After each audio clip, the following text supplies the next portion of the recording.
ஒரு ஊர்ல ஒருத்தர் இருந்தார். ரொம்ப நல்லவர். யாருக்காவது ஏதாவது கொடுத்துக்கிட்டே இருப்பார். கொடையாளி. தினமும் யாராவது ஒருத்தருக்கு ஏதாவது கொடுக்கலன்னா அவருக்கு தூக்கம் வராது. அப்படி ஒரு பழக்கம். அது மட்டும் இல்ல, அவர் கொடுக்கறது அடுத்தவங்களுக்கு தெரியாது. அவ்வளவு ரகசியமா அதை கொடுப்பார். வலது கை கொடுக்கறது இடது கைக்கு தெரியக்கூடாதுன்னு சொல்றோம் இல்லையா, அது மாதிரி அவர். ஒரு நாள் ராத்திரி அவர் ஏற்கனவே தயாரா கட்டி வச்சிருந்த பண முடிப்பை கையில எடுத்துக்கிட்டார். வீட்டை விட்டு வெளியில வந்தார். தெருவுல இறங்கி நடந்தார். இன்னைக்கு யாருக்கு தர்மம் செய்யறது அப்படின்னு யோசனை பண்ணிட்டு இருட்டுல அப்படி நடந்து வந்துகிட்டு இருக்கிறார். யாரோ ஒருத்தர் எதிரில வர்றது மாதிரி தெரிஞ்சது. உடனே அவர்கிட்ட போனார். தன்னுகிட்ட இருந்த பணம் முடிச்சு அவசரமா அவர் கையில திணிச்சுட்டு திரும்பி வந்துட்டார். அப்பாடா, ஒரு வழியா யாருக்கும் தெரியாம இன்னைக்கு தர்மம் பண்ணியாச்சு அப்படிங்கிற மகிழ்ச்சி, மன நிறைவு அவர் முகத்துல. நிம்மதியா தூங்கி எழுந்திருச்சார். மறுநாள் காலையில ஊரு பூரா ஒரே பேச்சு. என்ன பேச்சுன்னா, நேத்து ராத்திரி ஒரு திருடன் கையில யாரோ பணத்தை கொடுத்துட்டு போயிருக்கிறாங்க அப்படின்னு இது எல்லாரும் பேசிட்டு இருக்காங்க. இது கேள்விப்பட்டதும் அந்த பெரியவருக்கு ரொம்ப வருத்தமா போயிட்டுது. அடடா, போய் ஒரு திருடனுக்கா உதவி செஞ்சிருக்கிறோம், பிரயோஜனம் இல்லாம போட்டுதே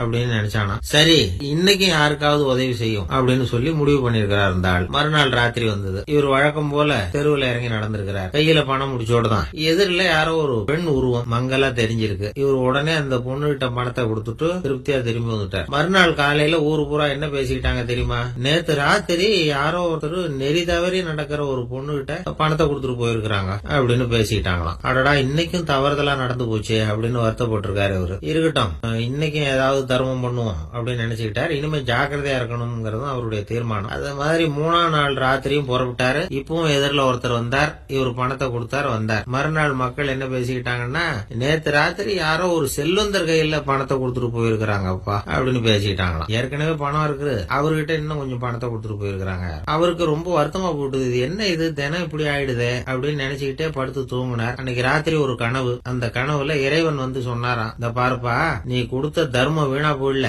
உன்கிட்ட பணம் வாங்கின அந்த திருடன் திருந்திட்டான், அந்த பொண்ணும் திருந்திட்டா, அந்த செல்வந்தனும் இப்ப கொடையாளி ஆயிட்டான். இப்ப யாரு வந்து என்ன கேட்டாலும் கொடுத்துட்டு இருக்கிறான் அப்படின்னு சொன்னாராம். இந்த கதையை சொன்னவர் யாருன்னா நபிகள் நாயகம். இதுல உள்ள கருத்து என்னன்னா, நல்ல மனசோட தர்மம் பண்ணுனா அது வீணா போயிடுறது இல்ல அப்படிங்கிறது தான். இன்னொரு கருத்து, தர்மம் வந்து தன்னை மட்டுமல்ல அடுத்தவங்களையும் தீமையிலிருந்து காப்பார். இதுதான் நாம புரிஞ்சுக்க வேண்டிய ஒரு உண்மை. இந்த காலத்துல இது மாதிரி சில சம்பவங்கள் நடக்கிறது உண்டு. ஒரு பெரிய ஒரு இருட்டுல நடந்து வந்துகிட்டு இருந்தார். எதிரில வந்த ஒருத்தன் வலு கட்டாயமா இவர் கையை பிடிச்சி ஒரு பண முடிப்பை கொடுத்து வச்சுக்க சொல்லிவிட்டு அவன் பாட்டு விலகி போயிட்டான். பெரியவருக்கு ஆச்சரியம், இந்த காலத்திலயும் இப்படி வலது கை கொடுக்கறது இடது கைக்கு தெரியக்கூடாதுன்னு நினைக்கிற கொடையாளிகள் உண்டு போல இருக்கு அப்படின்னு யோசனை பண்ணிட்டே நடந்தாராம். கொஞ்சம் தூரம் போயிருப்பார். அதுக்குள்ள அதே ஆளு திரும்பி வந்தான். கொடுத்த பண முடிப்பை திருப்பி கொடுங்கன்னு கேட்டு வாங்கிட்டு நடக்க ஆரம்பிச்சான். இவருக்கு ஒன்னும் புரியல. ஏன்பா அப்படி பண்றேன்னு கேட்டாராம். அது ஒண்ணும் இல்லைங்க, என்ன பின்னாடி போலீஸ் தேடிட்டு வந்துகிட்டு இருந்தது, அதுதான் அப்படி பண்ணேன். இப்ப போயிட்டுது, இனிமே ஒன்னும் பயம் இல்ல அப்படின்னு சொல்லிவிட்டு அவன் பாட்டுக்கு நடந்து போறான்.